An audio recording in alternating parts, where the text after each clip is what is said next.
दो प्रकार की आपने देखी है कि है, एक है मेंटरशिप एक्स, एक है मेंटरशिप वाई। दोनों में क्या डिफरेंस है? डिफरेंस सिंपल ये है, पहली बात तो,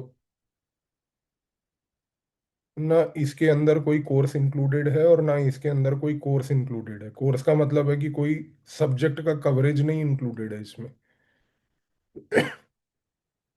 दोनों में। इसमें क्या इंक्लूडेड है? पहला, एक कस्टमाइज्ड टाइम टेबल। मतलब आपके साथ मैं डिस्कस करूंगा एक कॉल पे, आपका ओवरऑल असेसमेंट समझूंगा, आपका ओवरऑल प्लेसमेंट समझूंगा, फिर आपको यहाँ पर month wise week wise time table बना के दूंगा। और ये हर विद्यार्थी के लिए अलग होगा। यहाँ पर क्या है, एक कॉमन टाइम टेबल है जो ऑलरेडी दे चुका हूँ आपको 15 दिन पहले ही। इसी के बेसिस पे हम लोग चलेंगे। सेट टाइम टेबल है वो, सेट टाइमलाइंस है, उसी के बेसिस पे हमने चलना है। तो यहाँ पर वो option of individual customization missing है। दूसरा, यहाँ पर आपका जो फॉलो अप है, फॉलो अप का मतलब होता है कि जो आपकी अकाउंटेबिलिटी है वो इंडिविजुअल लेवल पर है, व्हाट्सएप लेवल पर और जूम कॉल लेवल पर। यहाँ पर अकाउंटेबिलिटी हम लोग की ग्रुप बेस्ड है, जैसे अभी चल रही है। सभी लोग ग्रुप में हो, अभी सभी लोग क्लास में हो, इंटरैक्टिव सेशन में ऐसे ही क्लास में होगे। फिर एक एक करके जिसको डाउट पूछना है उसका कॉल इनेबल करके हम लोग डाउट आंसर करेंगे। यहाँ पर वो इंडिविजुअल होगा। तीसरा, यहाँ पर एक्स वाले में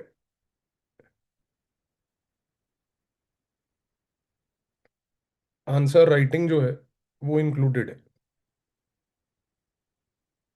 इसका मतलब ये है कि यहाँ पर आपके वीक वाइज आंसर राइटिंग होगी। मैं क्वेश्चन दूंगा, आप आंसर दोगे, और मैं इसको पर्सनली इवेलुएट करूंगा। फिर आपको एक जूम कॉल, उस पे आपके आंसर का फीडबैक मिलेगा वीकली।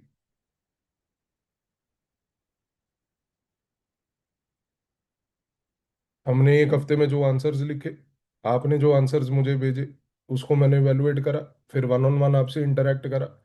एक एक आंसर पे आपको मैंने बताया कि बेटा ये आंसर है, ये वर्ड लिखा था, ये नहीं लिखना था, ये लाइन लिखी थी, ये ऐसे लिखनी थी। इस तरीके से ये चलेगा। इसमें GS 1 2 3 4 कवर्ड है। यहाँ पर अगेन ये आंसर राइटिंग का फीचर इस पार्ट में नहीं है।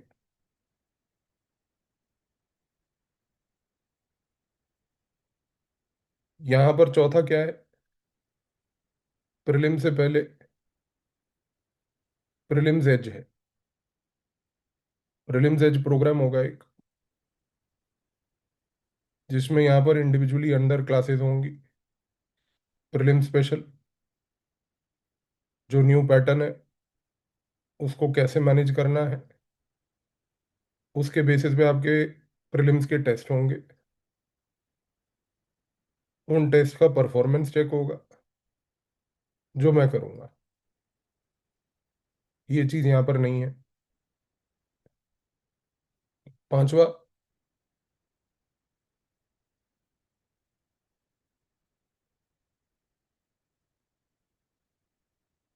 इस वाले प्रोग्राम में मेंस आपका जो 2027 का होगा, उससे पहले आपको स्पेशल मेंस की क्लासेस रहेंगी, मेंस के आंसर्स को लेके, आंसर राइटिंग को लेके। प्रीलिम्स के बाद। ये वाला प्रोग्राम आपको पता है कि ये प्रीलिम से पहले तक का ही है बस। पर इसमें हम लोग कवर मेंस कब करेंगे पूरा, जो सब्जेक्ट सारे हैं वो आपको टाइम टेबल आपके सामने ही है। खैर, मेंस के बाद आपका इंटरव्यू।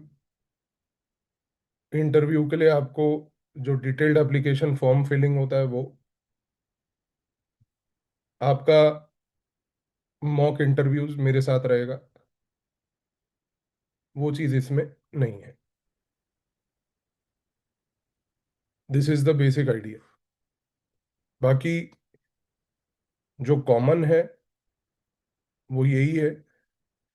मेंटरशिप वाई वाले में अगर हम बात करें, mentorship why will go on as per the 15 day program, जो अभी 15 डेज वाला हमने किया, ये वैसे ही चलेगा। मंथ वाइज क्लास होगी, जिसमें सब्जेक्ट्स कौन से कैसे कवर करने हैं, कौन से सोर्सेज से कवर करने हैं, वो आपको दिए जाएंगे, बताए जाएंगे पूरे। टाइम टेबल आपको मैंने पूरा ऑलरेडी दिया हुआ है, फिक्स टाइम टेबल है, उसी के हिसाब से चलेंगे। इसमें हम लोग जैसे अभी चल रहा है वैसे ही रिवीजन करेंगे। रिवीजन के साथ साथ इसमें भी हम लोग जो है, इसके साथ साथ आपकी व्हाट्सएप पे अकाउंटेबिलिटी रखेंगे डेली बेसिस पे, जो चल रही है। इसमें भी आपका month wise, subject wise interaction रहेगा, हर सब्जेक्ट को कंप्लीट करके ग्रुप वाइज इंटरेक्शन रहेगा ऐसे। तो वो सेम रहेगा, उसमें कोई चेंज नहीं है। अब एक चीज बस क्लियर याद रखनी है कि दोनों में मेन डिफरेंस का सिर्फ ये है कि यहाँ पर इंडिविजुअल अटेंशन है और यहाँ पर ग्रुप बेस्ड अटेंशन है। ये अप टिल इंटरव्यू लेवल तक का है। ये प्रीलिम प्लस मेंस कवरेज है, जो हमें मार्च 2027 तक करनी है। ये मार्च 2028 में होगा। बस ये दो डिफरेंस है। और जो मैंने आपको बताया कि answer writing is a part of this, individual feedback है on each answer, it is a part of this, वो इसमें नहीं है। बाकी ऐसा नहीं है कि ये वालों को कोई कोर्स का एक्सेस मिल रहा है, कोई कोर्स का एक्सेस ना इनको मिल रहा है ना इनको मिल रहा है। जो कोर्सेज हैं बाकी के, एथिक्स हो गया, इकोनॉमिक्स हो गया, आईआर हो गया, सिक्योरिटी हो गया, करंट अफेयर हो गया, एसए हो गया, all those are courses are separate sir. None of the courses are included in any of the mentorship. So this has to be very clear to you. ये चीज सबको clear हुई या नहीं हुई सर?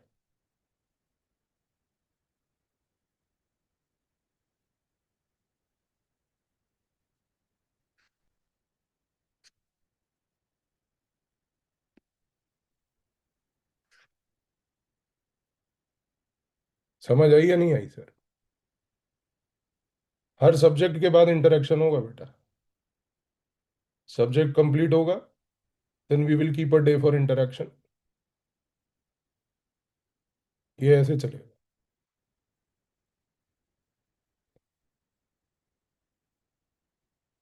नहीं बेटा, there is no program for answer writing and I will be honest to accept it कि why there is no separate program, because running that program has been a challenge for me for last 2 years, and why it is a challenge also I will tell you। क्योंकि मैंने एक चीज ये observe करी है कि बहुत सारे बच्चे जो अलग अलग प्रकार के सब्जेक्ट्स होते हैं, मैं सारे सब्जेक्ट तो पढ़ाता नहीं, I teach only 30% subjects, 70% subjects आप कहीं और से पढ़ते हो। वहां पर I am very sorry to say कि कंटेंट का क्वालिटी और डेप्थ का क्वालिटी बहुत पुअर होता है। उसकी वजह से मैंने एक चीज देखी है कि बच्चा आंसर लिखने में स्ट्रगल करता है, उसके पास कंटेंट ही नहीं होता। अब अगर मैं सिर्फ और सिर्फ स्ट्रक्चरल पार्ट पे फोकस करूं, उससे कुछ मिलने वाला है नहीं। स्ट्रक्चर आंसर राइटिंग का कैसे लिखना है वो लेक्चर्स तो मैंने यूट्यूब पे भी डाले हुए हैं। ठीक है, तो क्योंकि वो लेक्चर ऑलरेडी यूट्यूब पे पड़े हुए हैं कि आंसर का स्ट्रक्चर कैसे लिखना है, इंट्रोडक्शन बॉडी कंक्लूजन में क्या होता है, वो सबको पता है। पर यार अगर वो स्ट्रक्चर पता हो जाने से सिर्फ आपको आंसर लिखना हो जाता तो फिर आज सब आंसर राइटिंग कर रहे होते। क्योंकि आंसर राइटिंग में दो चीजें मैटर करती हैं, वो है कंटेंट यानी कि डेप्थ, और दूसरा मैटर करता है फीडबैक। ये दो चीजें मैं प्रोवाइड नहीं कर पा रहा था। इसी रीजन से ये जो मेंटरशिप एक्स है, इसमें कम से कम मुझे ये पता है कि यार आपको जो सोर्स मैं बोल रहा हूँ पढ़ने का, उस सोर्स से जो कंटेंट आएगा उस पर मैं फीडबैक दे सकता हूँ। क्योंकि इस पूरे प्रोग्राम में 1 ईयर मुझे ये पता है कि यार अगर आप आंसर राइटिंग कर रहे हो, आप किसी भी सब्जेक्ट का आंसर लिख रहे हो, तो वो सोर्स वो यूज करके लिख रहे हो जिस सोर्स से एटलीस्ट नंबर 1 क्वेश्चन आते हैं, जिस सोर्स में डेप्थ है। और वो चीज़ यहाँ आंसर राइटिंग के प्रोग्राम में मैं 2 साल से चैलेंज देख रहा था कि मेरे से नहीं हो रहा था, तो I had to discontinue. That was an unfortunate part, इस रीजन से नहीं कर पाया मैं। तो ये एक इम्पोर्टेंट चीज़ है। नहीं देखो, जो ये पॉइंट है कि यार how many focused study hours are needed per week, this in mentorship x will depend upon you yourself. Because मैं आपसे इंटरेक्ट करके सबसे पहले मैंने आपको क्या बोला, आपका प्लेसमेंट समझूंगा।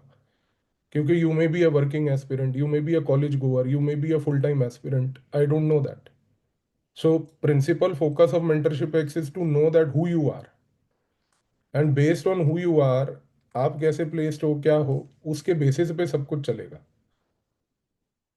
क्योंकि अगर आप एक वर्किंग एस्पिरेंट हो, तो मुझे जानना पड़ेगा पूरा समझ के, आपसे बैठ के एक कागज पे लिख के 1-on-1 इंटरेक्ट करके कि भाई कितने बजे ऑफिस जाते हो, कितने बजे आते हो, कितना टाइम है, कितना टाइम नहीं है, सैटरडे संडे क्या करते हो, मंडे टू फ्राइडे क्या करते हो, उसके बेसिस पे हम प्लान बनाएंगे।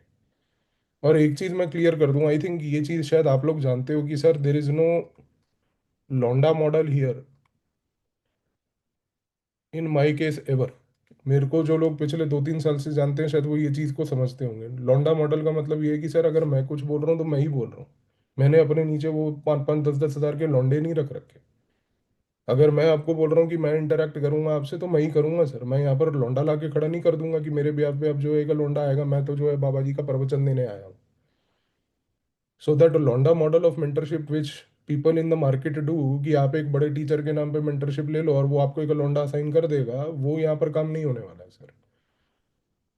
नहीं बेटा, ये चीज़ मैं पहले भी क्लियर कर चुका हूँ कि there is no Hindi thing. Because Hindi में मैंने आपको पहले भी बोला ना, मुझे सोर्सेज पता है, ना मुझे उनके सब्जेक्ट्स की बुक्स पता है, और ना मुझे लगता है कि हिंदी में कोई सब्जेक्ट को लेके क्वालिटी बुक्स आज तक लिखी हुई गई हैं। हाँ, आंसर राइटिंग की जो प्रीवियस वाला बैच है उसकी क्लासें अभी कंप्लीट हो जाएंगी, वो आपको मैं रिकॉर्डेड फॉर्मेट में दे दूंगा इस महीने जुलाई में, वो हो जाएगा, वो that is not a problem. But उसमें वो ही है अगेन, फीडबैक वगैरह का तो पार्ट है भी नहीं ना, उसमें था। तो वो हो जाएगा, उसमें वो कोई इशू नहीं है। नहीं, वाई में क्या है कि देखो, आप सब्जेक्ट कंप्लीट करोगे, उसके बाद सब्जेक्ट कंप्लीट करके उसके जो मेंस के और प्रीलिम्स के पीवाई क्यूज हैं वो आपको सॉल्व करने हैं अपने आप। उसमें the source that we will study, जिस तरीके से हम प्रिपेयर करेंगे वो आप ऑटोमेटिकली आंसर कर पाओगे। पर उसमें कोई फीडबैक बेस और वो सब चीज़ मैं नहीं कर पाऊंगा। That is an important thing.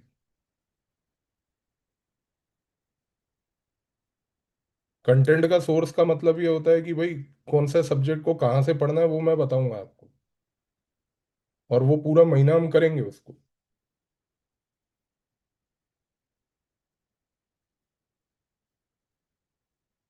नहीं नहीं, फिर वही बात है ना आभास, देखो मैंने आपको क्या बोला, आपका मेन कंसर्न वही है, आपके बेसिस पे ही होगा। बेस्ड अपॉन कि आप कितना काम कर रहे हैं, क्या काम कर रहे हैं, उसके बेसिस पे ही पूरी प्रिपरेशन चलेगी।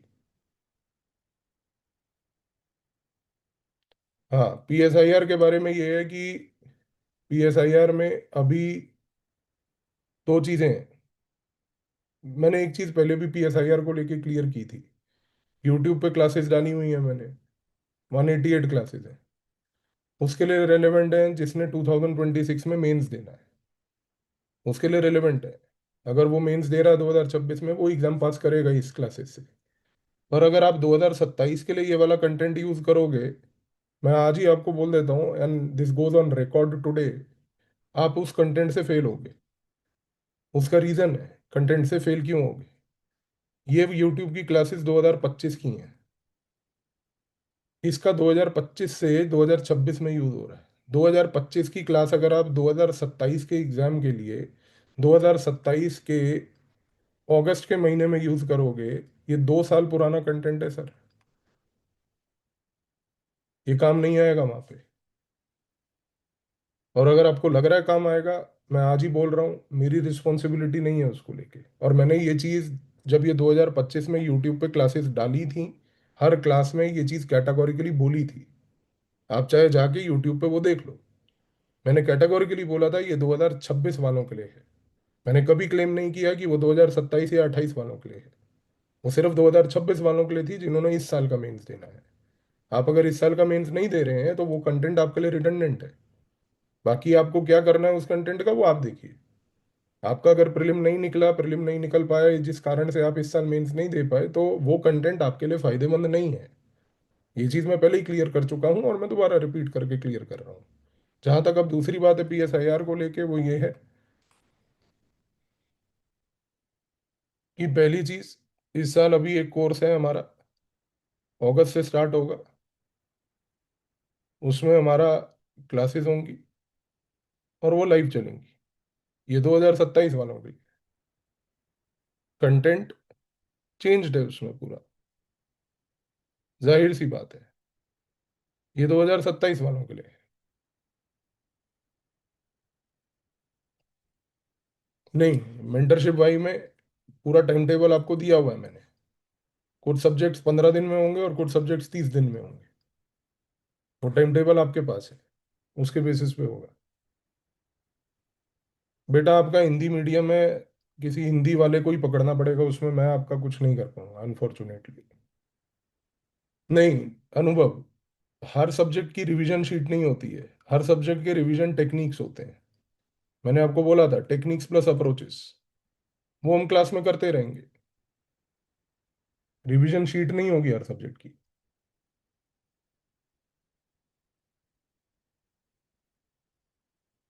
नहीं, there is no such thing called sharing the sources as such. वो क्लासेस होंगी, क्लासेस में हम लोग सोर्स को देखेंगे। भाई सोर्स कोई डिफरेंट नहीं रहेगा यार। सोर्स एक्स वाले में या वाई वाले में डिफरेंट कैसे हो सकता है? सोर्स सेम रहेगा।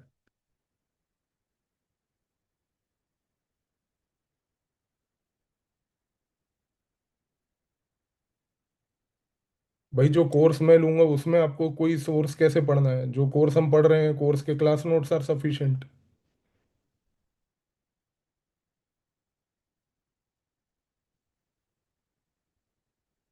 देखो, सोर्सेज का क्या होता है, दो चीजें होती हैं।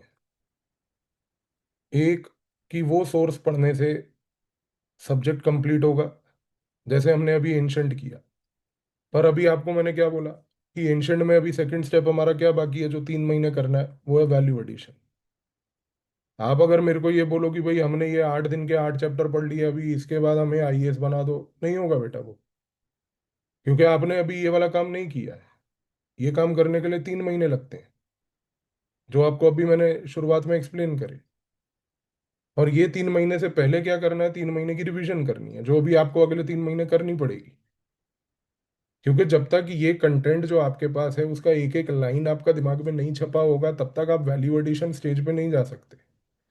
तो हर सोर्स को दो तरीके से देखना पड़ेगा कि उस सब्जेक्ट के लिए कौन सी बुक है।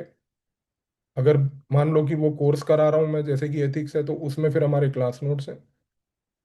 और फिर आता है उसके बाद वैल्यू एडिशन सोर्स। और हर सब्जेक्ट के अंदर ये दो चीजें चलेंगी।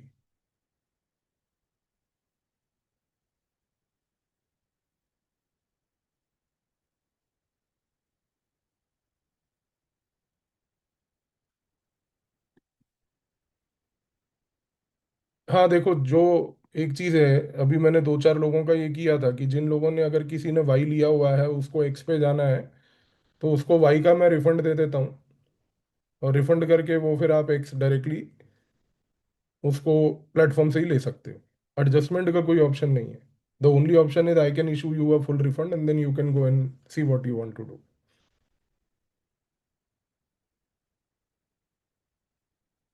बता तो दिया बेटा, वाई का पूरा बता दिया अभी मैंने आपको।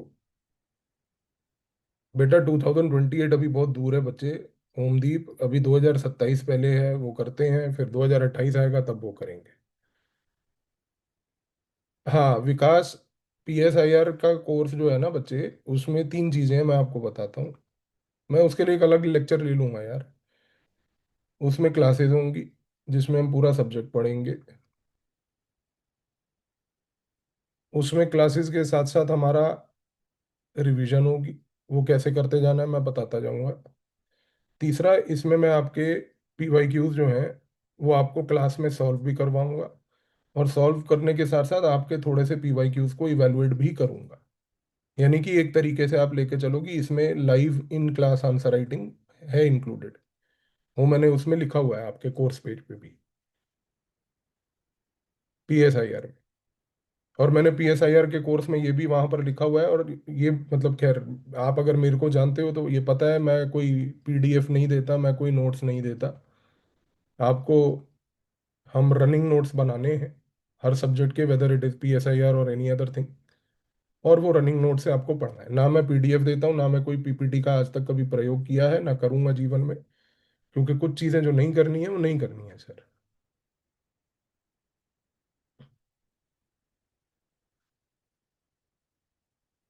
नहीं, आभास मैंने ये चीज पहले भी क्लियर की थी बेटा। वो पहले एक बीच में मैंने ट्राई किया था to bring in some other teachers on the platform, but I decided to refrain